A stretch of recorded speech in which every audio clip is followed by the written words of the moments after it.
छोटे से ब्रेक के बाद एक बार फिर आपका स्वागत है न्यूज 24/7 तक। मैं हूं आपके साथ निशा नामदेव। आइए रुक करते इस वक्त की बड़ी खबर की ओर। गंज बासोदा के आसपास और ग्रामीण क्षेत्रों में बादल ठंड और गर्मी से मशहूर और चने की फसल पर माहुआ इमली के प्रकोप से किसान परेशान हैं।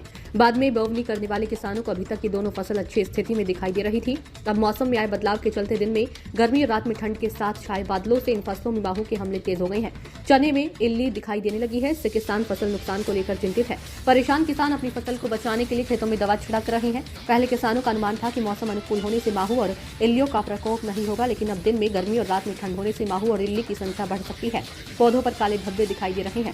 फसल बचाने के लिए किसान अब उपचार करने में जुटे हुए हैं। युवा किसान सुनील रघुवंशी का कहना है कि महू की समस्या ज्यादातर मसूर में दिखाई पड़ रही है।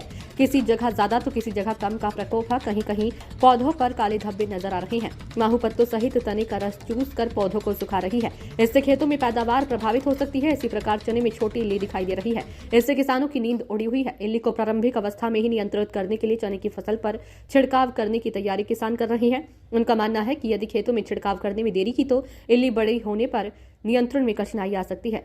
मेरा नाम सुनील रघुवंशी है। सुनील जी, ये जो खेतों में इस समय बड़ा पीलापन सा और मरी हुई सी फसल दिख रही है, पूरा मामला क्या है? कौन कौन सी फसलें हैं?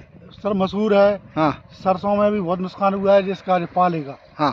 तो इससे पूरी मसूर जो है पाला मतलब तुषार। हाँ।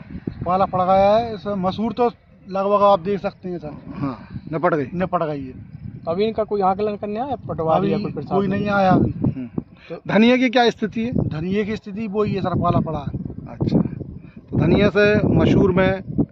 हाँ, मसूर में पड़ा है और धनिया में लगा है। अच्छा। और दोनों फसल तो लगभग जिमाल बर्बाद है। और सरसों की क्या हाल? सरसों थोड़ी ठीक है वो तो। हाँ। मगर मसूर सबसे ज्यादा नुकसान जो हुआ है वो मसूर को हुआ है।